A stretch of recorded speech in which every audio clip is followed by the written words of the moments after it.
आदाब नमस्कार, मैं रिदा खानम। आप देख रहे हैं सियासत टीवी पर हिंदी समाचार। एक नजर डालते हैं आज की हेडलाइंस पर। बदलापुर केस में बंद पर संजय राउत के तीखे सवाल, बोले पीएम विदेश में, महाराष्ट्र में बच्चियों पर अत्याचार। अमित शाह के सवाल पर कांग्रेस का जवाब, पवन खेड़ा बोले क्या गठबंधन से पहले आपने पीडीपी का घोषणा पत्र पढ़ा था। केजरीवाल की बड़ी मुसीबत, सीबीआई को मिली मुकदमा चलाने की मंजूरी। यूपी के कांग्रेस प्रदेश अध्यक्ष अजय राय ने राहुल गांधी के प्रयागराज में होने वाले दौरे को लेकर की बातचीत। ज़ेलेंस्की बोले कि भारत समेत दुनिया के देश रूस से तेल खरीदना बंद कर दे तो रूस के आगे पैदा हो जाएंगी कई चुनौतियां। अब समाचार विस्तार से। महाराष्ट्र के बदलापुर स्थित स्कूल में बच्चियों के साथ यौन उत्पीड़न की घटना पर महाराष्ट्र में सियासी बवाल मचा हुआ है। विपक्षी पार्टियों द्वारा महिला सुरक्षा के मुद्दे पर बुलाए गए बंद को हाईकोर्ट के आदेश के पर वापस ले लिया गया, लेकिन घमासान अभी भी थमा नहीं है। शिवसेना उद्धव ठाकरे और शरद पवार के एनसीपी ने काली पट्टी बांधकर मामले पर प्रदर्शन किया। इस बीच शिवसेना नेता संजय राउत ने प्रेस कॉन्फ्रेंस करके कोर्ट के फैसले और महाविकास अघाड़ी के स्टैंड पर बात की। कोर्ट ने ऑर्डर दिया। आश्चर्य है मुझे कि महाविकास आघाड़ी की तरफ से एक बंद का ऐलान किया। ये बंद कोई राजनीतिक कारणों के लिए नहीं है। जो स्थिति इस राज्य में बनी हुई है, छोटी बच्चियां, महिलाएं, हमारी मां बहनें सुरक्षित नहीं है, ये कोर्ट को भी मालूम है। ये कोर्ट ने भी इंडोर्स किया है। तो हमने ये तय किया कि देश का अटेंशन, प्रधानमंत्री जो यूक्रेन में है, पोलैंड में है, शायद वहां तक हमारा आवाज जाएगा। प्रधानमंत्री यहां कहां है? गृहमंत्री कहां है? प्रधानमंत्री यूक्रेन, पोलैंड, रशिया, वहां की जो समस्या है उसके साथ जुड़े हुए हैं। तो हमारी महाराष्ट्र की माँ बहनें, बच्चियां, माता, उनके ऊपर जो अत्याचार हो रहा है, तो शायद पोलैंड तक जाएगा हमारा आवाज। इसलिए हमने बंद की घोषणा की थी। लोकतंत्र में इस प्रकार के आंदोलन को मान्यता है। कोई हमारा आवाज दबा नहीं सकता, चाहे मोर्चा हो, चाहे संघर्ष हो, चाहे अनशन हो, चाहे बंद हो। लेकिन कोर्ट ने, कोई एक पिटिशनर जाता है, जो इस सरकार का बहुत लाडला पिटिशनर है, जब भी सरकार संकट में आती है तो इस लाडले को भेज देते हैं पिटिशनर, और कोर्ट हमें निर्णय देता है कि आप बंद मत करो, आप ये मत करो, ये मत। ठीक है, कोर्ट का आदेश है, हमारी परंपरा है कोर्ट का आदेश मानने के लिए। लेकिन फिर भी बंद हमने पीछे लिया है कोर्ट का सम्मान रखते हुए। लेकिन हम आंदोलन करेंगे। आज 11 बजे कांग्रेस, राष्ट्रवादी कांग्रेस, शिवसेना, तीनों पार्टी के नेता बाहर आएंगे, सड़क पर आएंगे, मुंह पर काली पट्टी बांधेंगे। हमारा आवाज दबाने की कोशिश हो रही है और हम आंदोलन करेंगे। उद्धव ठाकरे जी, शिवसेना चीफ, आज खुद शिवसेना भवन के सामने आंदोलन में शामिल होंगे। सर, आपने एक और मामले में कहा कि हमें तारीख पे तारीख दी जा रही है कोर्ट में। देखिए, वो भी हमारी 3 साल से सुनवाई कोर्ट में चल रही है। 3 साल से महाराष्ट्र में एक गैर कानूनी सरकार चल रही है, अनकॉन्स्टिट्यूशनल। और कोर्ट हमें कहता है कि हमारा बंद अनकॉन्स्टिट्यूशनल है। ये बहुत ही गंभीर बात है। एक सरकार राज्य में चल रही है, हम कहते हैं दिस इज अनकॉन्स्टिट्यूशनल गवर्नमेंट, और हमें कोर्ट कहते हैं कि आप अनकॉन्स्टिट्यूशनल बंद का ऐलान कर रहे हो। तो हम किसकी बात सुने? वो सरकार के बारे में कोई निर्णय नहीं है, तारीख पे तारीख, तारीख पे तारीख, तारीख पे तारीख। लेकिन यहां तो 24 घंटे में हमारा बंद का सुपड़ा साफ कर दिया। फिर भी हम कोर्ट का आदर करते हैं, लेकिन हमारी लड़ाई जारी रहेगी। Thank you. केंद्रीय गृह मंत्री अमित शाह ने आगामी जम्मू कश्मीर विधानसभा चुनाव के लिए एनसी के साथ गठबंधन को लेकर कांग्रेस पार्टी पर तीखा हमला बोला और एनसी के चुनावी घोषणा पत्र में उल्लेखित प्रमुख मुद्दों पर उसके रुख पर सवाल उठाया। शाह की प्राथमिक चिंताओं में से एक अनुच्छेद 370 और 35A को बहाल करने की नेशनल कॉन्फ्रेंस की प्रतिज्ञा थी, जो प्रावधान जम्मू और कश्मीर को विशेष स्वायत्त प्रदान करते थे। शाह ने सवाल किया कि क्या कांग्रेस पार्टी इस कदम का समर्थन करती है। हम अमित शाह जी से ये जानना चाहते हैं कि जब पीडीपी से इन्होंने समझौता किया था, क्या पीडीपी का मैनिफेस्टो पढ़ा था? चलिए, पीडीपी का मैनिफेस्टो नहीं पढ़ा होगा जिसमें इंडिया और पाकिस्तान दोनों की करेंसी के बारे में जिक्र था कि दोनों को लागू किया जाएगा, जिसमें सेल्फ रूल के बारे में बड़ा लंबा चौड़ा डॉक्यूमेंट था। उसके बावजूद आपने उनसे समझौता करके सरकार बनाई। सरकार बनाने के बाद एक कॉमन मिनिमम प्रोग्राम बनाया। उसमें आपने क्या लिखा? आपने लिखा कि अटल जी की नीति पर चलते हुए हुर्रियत से भी बात करेंगे। क्यों लिखा था बताइए? ये अनाप शनाप बोलने की आदत एक बीमारी सी लग गई है भाजपा के नेताओं को। गृह मंत्री के पद पर बैठे हैं और इस तरह की हल्की बातें करते हैं। एक सर और सवाल है, जो यूक्रेन के राष्ट्रपति ने कहा है, पंडित नेहरू के टाइम से जो भारत की विदेश नीति रही है, क्या उसी नीति को देखते हुए या फिर प्रधानमंत्री मोदी ने जो कहा कि भारत जो है वो शांति चाहने वाला देश है, युद्ध की भूमि में कुछ निष्कर्ष नहीं तलाशा जा सकता, और यूक्रेन के राष्ट्रपति को भारत से काफी उम्मीद है? प्रधानमंत्री को विदेश में जाकर नेहरू जी के बारे में शिक्षा मिलती है, जानकर अच्छा लगता है हमें। बाहर जाकर गांधी जी के आगे झुकना पड़ता है, ये देखकर और अच्छा लगता है हमें। घर में गोडसे और बाहर गांधी, ये नीति प्रधानमंत्री की नीति है। और जो यूक्रेन के राष्ट्रपति ने कल भारत और रूस की ट्रेड पर टिप्पणी की, वो हमें लगता है कि भारत को इसका जवाब देना चाहिए। प्रधानमंत्री को एक तरह से उन्होंने कॉर्नर कर दिया, ये बोल के कि आपकी ट्रेड की वजह से रूस इतना दम भर रहा है। इसका क्या जवाब दिया प्रधानमंत्री ने? हम ये जानना चाहते हैं। उधर से जो कर्नाटक के मुख्यमंत्री को राज्यपाल के आदेश के बाद जांच का सामना करना पड़ रहा है, कांग्रेस ने मांग उठाई है कि कुमारस्वामी समेत पूर्व भाजपा के 3 मंत्रियों के खिलाफ जांच का आदेश राज्यपाल दे। क्या कांग्रेस नहीं, लोकायुक्त जब लिख कर दे चुके हैं कि उनकी जांच होनी चाहिए कुमारस्वामी की या पुराने मंत्रियों की, क्यों नहीं राज्यपाल उसकी अनुमति दे रहे? राज्यपाल क्या कठपुतली है? नरेंद्र मोदी के हाथ की कठपुतली है? अमित शाह के हाथ की कठपुतली? किसके हाथ की कठपुतली है? महाराष्ट्र के मुख्यमंत्री एकनाथ शिंदे ने कहा कि नेपाल की नदी में गिरी बस में सवार यात्री ज्यादातर भुसावल जलगांव के थे। उनकी सुरक्षा के लिए रक्षा मंत्रालय और गृह मंत्रालय ने एयरफोर्स के विमान का इंतजाम किया है। उन्हें भारत लाने के लिए घायलों का पूरा इलाज किया जाएगा। राज्य सरकार और केंद्र सरकार दोनों ही इस मामले पर गंभीर है। कल जो दुखद घटना हुई है वहाँ पर काठमांडू में, उसके लिए मैंने केंद्र सरकार के रक्षा मंत्रालय, संरक्षण मंत्रालय से बात की है और खुद गृह मंत्री जी ने एक नोडल ऑफिसर अपॉइंट किया हुआ है ये सब लोगों के मदद के लिए। उनको गोरखपुर से लेके ये नासिक तक एयरफोर्स की फ्लाइट से वो लोग यहाँ पहुँचाने की व्यवस्था कर रहे हैं और जो घायल है उनका पूरा इलाज हो रहा है। राज्य सरकार पूरी तरह से इस पर गंभीर है। हमारे ये भुसावल जलगांव के लोग हैं, तो पूरी मदद हमारी सरकार और केंद्र सरकार उनको कर रही है। महाराष्ट्र के पिंपरी चिंचवाड़ में पीटी शिक्षक द्वारा 12 साल की बच्ची के साथ कथित यौन उत्पीड़न का मामला सामने आया है। निगड़ी पुलिस स्टेशन के पुलिस इंस्पेक्टर शत्रुघ्न माली ने कहा कि निगड़ी पुलिस स्टेशन के अंतर्गत एक स्कूल के पीटी टीचर एक 12 साल की बच्ची को गलत तरीके से छू रहे थे। बच्ची ने घर वालों को इसके बारे में बताया। बच्ची के पिता ने शिकायत दर्ज कराई है। टीचर को हिरासत में ले लिया गया है। पुलिस स्टेशन के अंतर्गत कृतिमा विद्यालय है, वो वहाँ के पीटी टीचर एक छोटी लड़की है 12 साल की, उसके बैड टच कर रहे थे। उसके वजह से उसको तकलीफ हो रही थी। उसने घर वालों को बताया कि पीटी टीचर मुझे तकलीफ देता है। फिर उसके टीचर, क्लास टीचर और उसके पिताजी वो पुलिस स्टेशन आए और उन्होंने जो कंप्लेंट दिया उसके तहत हमने पोस्को और भारतीय न्याय संहिता के कलम के अंतर्गत गुना रजिस्टर किया और गुना रजिस्टर करने के बाद तुरंत पीटी टीचर को अरेस्ट किया।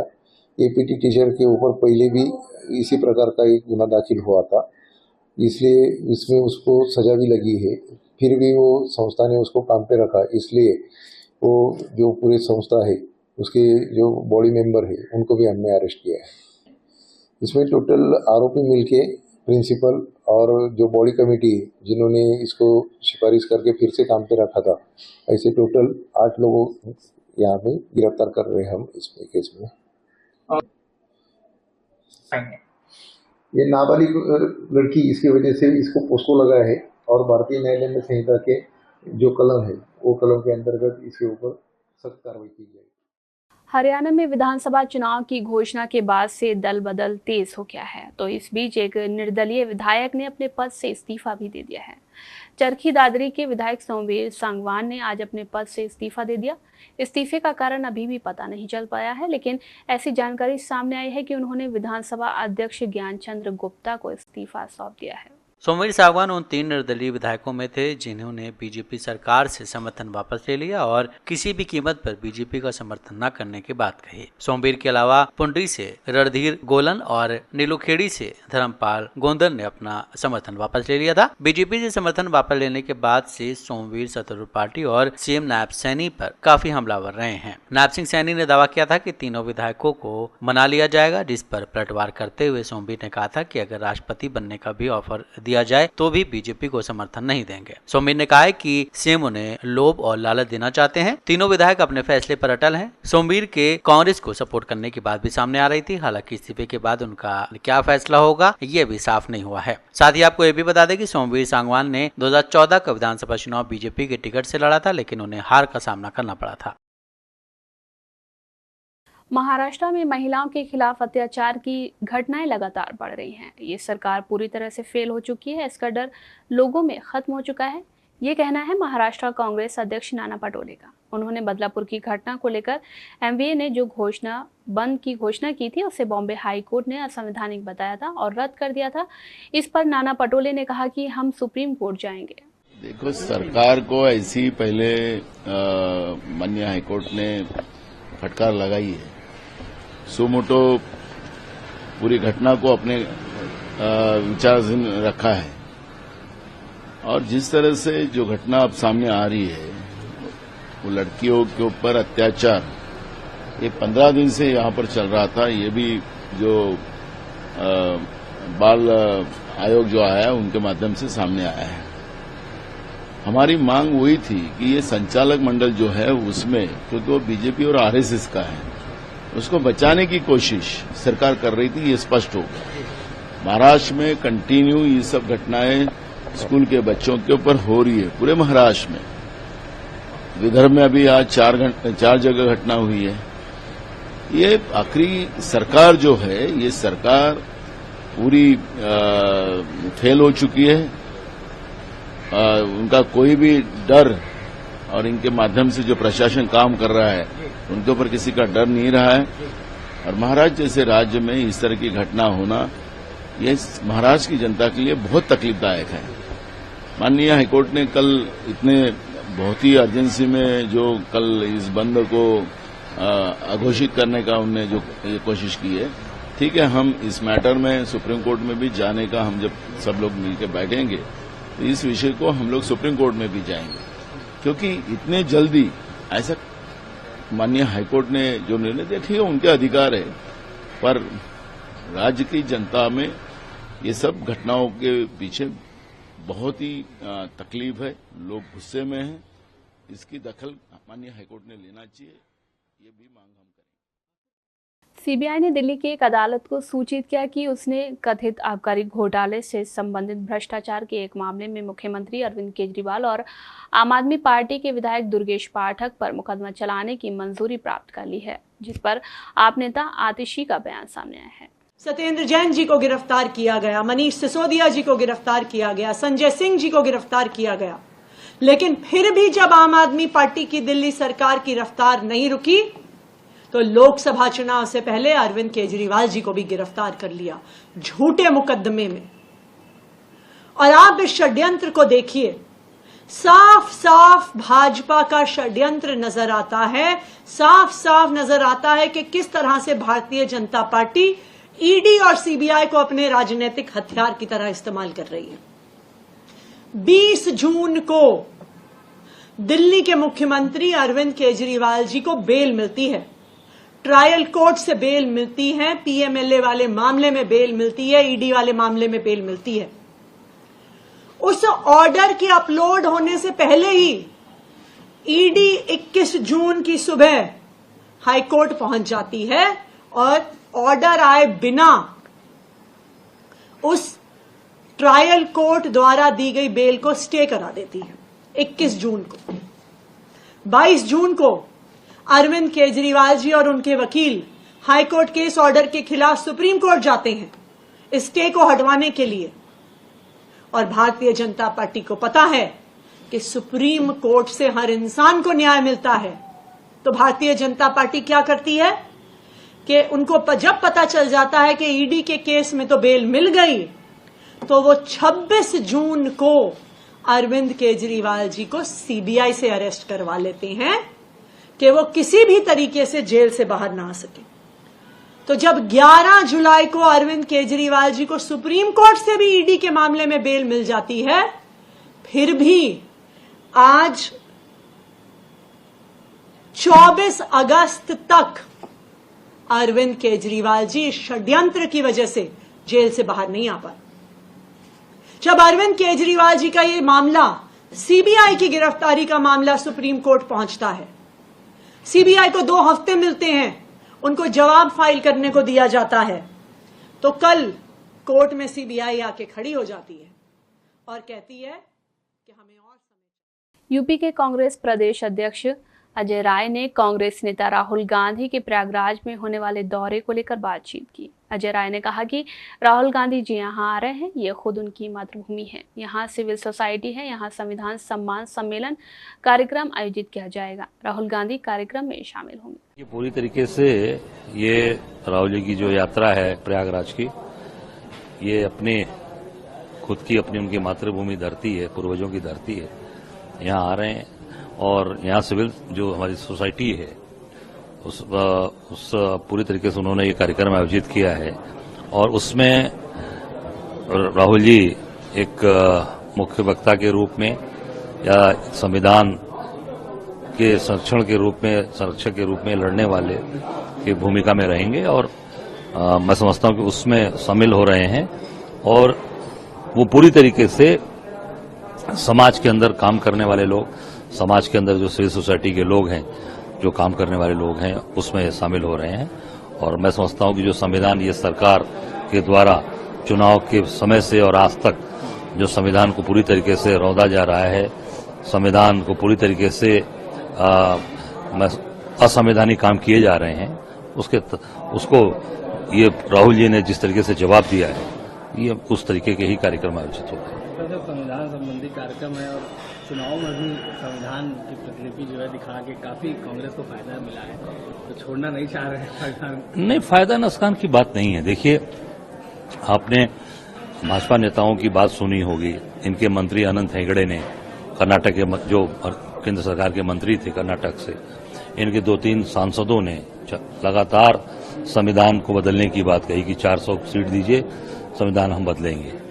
तो निश्चित लगा राहुल जी को कि ये क्या होने जा रहा है, तो राहुल जी ने उसको फिर मजबूती से उठाया, बीड़ा उठाया और जन समर्थन मिला, जनता का साथ मिला, तो वो आगे और मजबूती से चीजें मजबूती के साथ खड़ी रहें। लोगों को ये कभी न महसूस हो केवल चुनाव में हमने संविधान की बात की और आगे हम पीछे हम उस पर चुप हैं। तो ये निश्चित तौर से संविधान के रक्षा की बात, संरक्षण की बात वो लगातार हमारे नेता राहुल जी बोल रहे हैं, उसी के तहत आज ये कार्यक्रम में आ रहे हैं। आरजेडी के नेता मृत्युंजय तिवारी ने भाजपा पर निशाना साधते हुए कहा कि भाजपा ने सिर्फ देश में भ्रष्टाचार और बेरोजगारी फैलाई है और विपक्ष पर सरकारी एजेंसियों का दुरुपयोग किया, लेकिन तेजस्वी यादव ने सरकार में आते ही लोगों को रोजगार दिए। भाजपा ने क्या दिया, ये उसका ब्यौरा दें। एक बार बीजेपी के लोग आधा बार 100 बार कसम खा के बोल दें, वो कह रहे एक बार, हम तो कह रहे आप आधा बार कसम सीने पर हाथ रखकर बोलिए कि बिहार का ये हाल क्यों हुआ है, बिहार अपराधियों के तांडव से क्यों करा रहा है, बिहार पलायन क्यों हो रहा है लोगों का, बिहार में क्यों रोज हर 2 दिन के बाद कोई पुल गिर रहे हैं, क्यों भ्रष्टाचार अपराध चरम पर है, क्यों नहीं बिहार में विकास हो पाया, डबल इंजन की सरकार में बिहार को क्या मिला, विशेष राज्य का दर्जा क्यों नहीं मिला। अरे ये तो बोलिए। तेजस्वी यादव जी पाई पाई का हिसाब देने के लिए तैयार हैं, कसम 100 बार खा करके, लेकिन हिम्मत है तो डबल इंजन की सरकार में बैठे लोग, बीजेपी के लोग सिर्फ सीने पे हाथ रख कर कह दें कि हाँ हमने बिहार को कुछ दिया, डबल इंजन की सरकार में फायदा हुआ। तेजस्वी यादव जी ने तो 5 लाख नौजवानों को नौकरियां दी। तेजस्वी यादव जी ने कई ऐतिहासिक कार्य कर दिखाए। इसके लिए कसम खाने की जरूरत नहीं होती है, इसके लिए ईमान चाहिए, नियत चाहिए। वो तेजस्वी यादव जी का साफ है कि अब बीजेपी को थोड़ा बहुत। बिहार के नेता प्रतिपक्ष तेजस्वी यादव इन दिनों आपराधिक घटनाओं को लेकर लगातार बिहार सरकार को घेर रहे हैं। लगातार एक्स पर पोस्ट करके आपराधिक बुलेटिन जारी कर रहे हैं। तो वहीं इस पर केंद्रीय मंत्री सतीश चंद्र दूबे ने प्रतिक्रिया दी है। उन्होंने कहा कि अपराध जहां तक वो बोल रहे हैं 1990 से लेकर 2005 तक बिहार की जनता ने उनको टाइम दिया था और बस का बस किडनैप हो जाता था और प्लान वे में शामिल होता था। प्लान में वे माफियागिरी होती थी, तो उस समय उन्हें अपने गिरेबान में झांक कर देखना चाहिए था। गरीबी में सबसे पीछे है। देखिए, अपराध पे जहां तक बोल रहा है तो 1990 से लेके 2005 तक बिहार की जनता ने उनको टाइम दिया था और बस का बस किडनैप हो जाता था और प्लान वे में होता था, प्लान वे में माफियागिरी होता था। तो उस समय इनको अपने गिरवान में झांक के देखना चाहिए। जिसका राष्ट्रीय अध्यक्ष, जिस दल का राष्ट्रीय अध्यक्ष हमेशा जेल और बेल के खेल करता हो, जो हमेशा अलकतरा घोटाला से लेके चारा घोटाला के मामले में जेल आता और जाता हो, वो उसको सवाल ही नहीं बनता है कि वो किसी पर क्वेश्चन मार्क कर सके। यूक्रेन के राष्ट्रपति ज़ेलेंस्की ने कहा कि अगर भारत समेत दुनिया के दूसरे देश रूस से रियायती दामों पर तेल खरीदना बंद कर दें तो उसके सामने बड़ी चुनौतियां उत्पन्न हो जाएंगी। फरवरी 2022 में यूक्रेन पर आक्रमण के बाद प्रतिबंध लगने के बावजूद भारत रूस से तेल खरीद रहा है, जिसकी पश्चिमी देश आलोचना करते आए हैं। भारत यूक्रेन युद्ध शुरू होने से पहले रूस से 1% से भी कम का तेल आयात करता था, जो अब बढ़कर भारत के कुल तेल आयात का लगभग 40% हो गया है। भारत और रूस के बीच तेल के मामले में महत्वपूर्ण अनुबंधों की ओर इशारा करते हुए जेलेंस्की ने कहा कि पुतिन को अर्थव्यवस्था के बर्बाद होने का डर है। उनके पास तेल के अलावा कुछ नहीं है, उनकी मुख्य मुद्रा तेल है। उनके पास एक तरह की ऊर्जा आधारित अर्थव्यवस्था है और वो निर्यात उन्मुख है। उन्होंने कहा कि अगर भारत समेत दुनिया के दूसरे देश रूस से दामों पर तेल खरीदना बंद कर दें तो उनके सामने बड़ी चुनौतियां उत्पन्न हो जाएंगी। बांग्लादेश में बदलाव की मांग के पीछे आर्थिक बदहाली भी एक कारण थी। ऐसे में देश की अर्थव्यवस्था को पटरी पर लाना नई सरकार के लिए सबसे बड़ी चुनौती है। बांग्लादेश की अंतरिम सरकार के प्रमुख मोहम्मद यूनुस को अर्थशास्त्र की गहरी समझ है और इस क्षेत्र में वो जल्द ही सुधार करने वाले हैं। कार्यवाहक सरकार की सामाजिक कल्याण सलाहकार शर्मीन मुर्शीद ने बताया कि आखिर सरकार बांग्लादेश की अर्थव्यवस्था को सुधारने के लिए क्या कदम उठा रही है। उन्होंने कहा कि हमारा फोकस फिर से अर्थव्यवस्था पर है, हम कई रिफॉर्म पर काम कर रहे हैं। शर्मीन ने कहा है कि देश में बहुत भ्रष्टाचार है और इसका पूरा सफाया करना है। उन्होंने कहा है कि आपको इंतजार करना होगा, एक सुधार एजेंडा है। आप अच्छी तरह से जानते होंगे कि पिछले सालों में हमारी अर्थव्यवस्था की समझ गलत सूचनाओं पर टिकी हुई थी। हमें जीडीपी दरों के बारे में कुछ भी नहीं पता था। हमें पता था कि मुद्रास्फीति है, लेकिन हमें कभी नहीं पता था कि हम किस स्तर पर हैं। शर्मीन ने आगे कहा है कि आप प्रोफेसर यूनुस के आर्थिक विश्व दृष्टिकोण के बारे में जानते हैं, आप इससे अवगत हैं और मैं इस सरकार में भी इसका कुछ प्रभाव देखना चाहूंगी। अभी इस समय बहुत सारे सुधार हैं जिनके बारे में बात की जा रही है। ये बहुत जल्द होगा। बुनियादी मौलिक परिवर्तन होने जा रहा है और मुझे लगता है कि हमारी मुख्य ताकत हमारे लोग हैं। उन्होंने ये भी कहा है कि मैं यहाँ ये भी जोड़ना चाहूंगी कि हमारे मुख्य सलाहकार की विश्वसनीयता भी अंतर्राष्ट्रीय स्तर पर स्वीकार्यता का एक प्रमुख कारक है। हमारे लोग जो अब इस देश के पुनर्निर्माण के लिए तैयार हैं और प्रेरित भी हैं। मुझे लगता है कि ये अर्थव्यवस्था इस बात का सबूत है कि हम सही रास्ते पर हैं और निश्चित रूप से किसी ने नहीं कहा कि ये आसान होगा और मैं भी ऐसा नहीं कहूंगी, लेकिन मुझे लगता है कि हम मजबूत आधार पर लौट रहे हैं। हिंदी समाचार बस यहीं समाप्त होता है। मुझे दें इजाजत। बाकी खबरों के लिए बने रहें सियासत टीवी के साथ।